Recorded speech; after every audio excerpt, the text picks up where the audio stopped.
krisis energi, krisis pangan, krisis keuangan sudah mulai melanda beberapa negara. Mampus, Jokowi pastikan Uni Eropa akan mengalami krisis besar di 2023. Dunia tidak dalam suasana normal. Global tidak dalam suasana normal. Krisis energi, krisis pangan, krisis keuangan sudah mulai melanda beberapa negara. Ada kurang lebih 60 negara yang dalam proses menghadapi tekanan karena utang sehingga menekan ekonominya,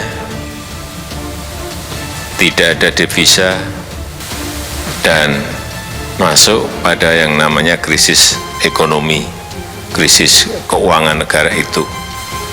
Contohnya 1, 2, 3 sudah mulai kelihatan dan diperkirakan nanti akan sampai ke angka tadi.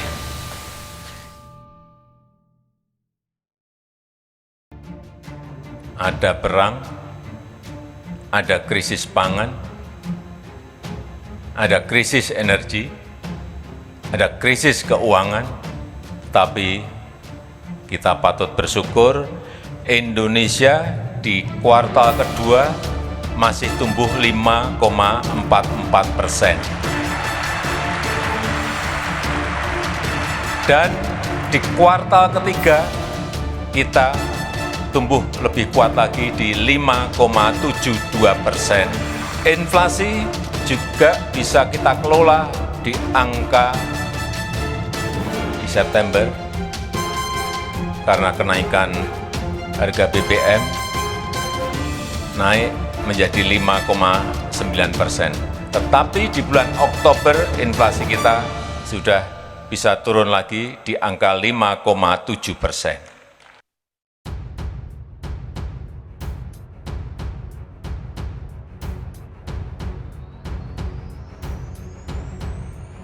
Presiden Joko Widodo atau Jokowi menyoroti ancaman resesi di dunia Eropa serta gejala di Amerika Serikat.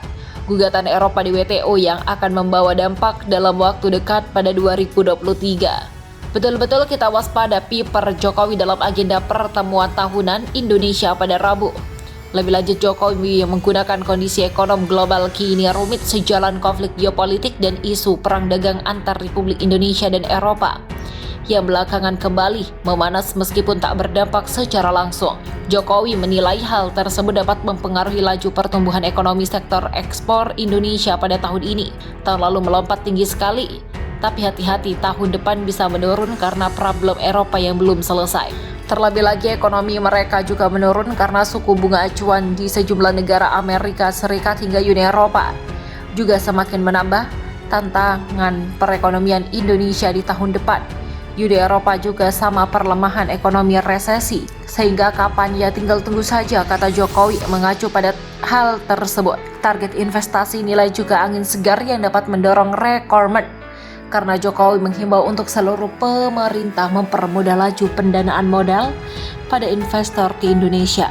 Untuk itu saya titip seluruh kementerian, gubernur, bupati, wali kota, karena itu masih menjadi salah satu kunci pertumbuhan ekonomi kita. Begitulah dua wilayah yang selama ini menjadi penopang perekonomian global, Uni Eropa dan Inggris, diperkirakan akan masuk ke cucuran resesi tahun ini. Reaksi yang dipamerkan oleh Bank International Papan atau Citibank dan Hash Beauty City memproyeksikan pertumbuhan ekonomi global tahun ini hanya tumbuh pada level 1. Kami memperkirakan pertumbuhan global akan memburuk untuk beberapa tahun 2023. Tulis laporan yang berjudul Recovery. Bahkan kedua sumber penopang ke perekonomian global, Uni Eropa dan Inggris, pertumbuhan ekonominya akan berada pada level negatif, di mana masing-masing 0 hingga 0,5% dan negatif 1,0%. Memang pertumbuhan global tahunan 1,7% yang kami perkirakan kemungkinan akan menjadi yang terlemah dalam 40 tahun.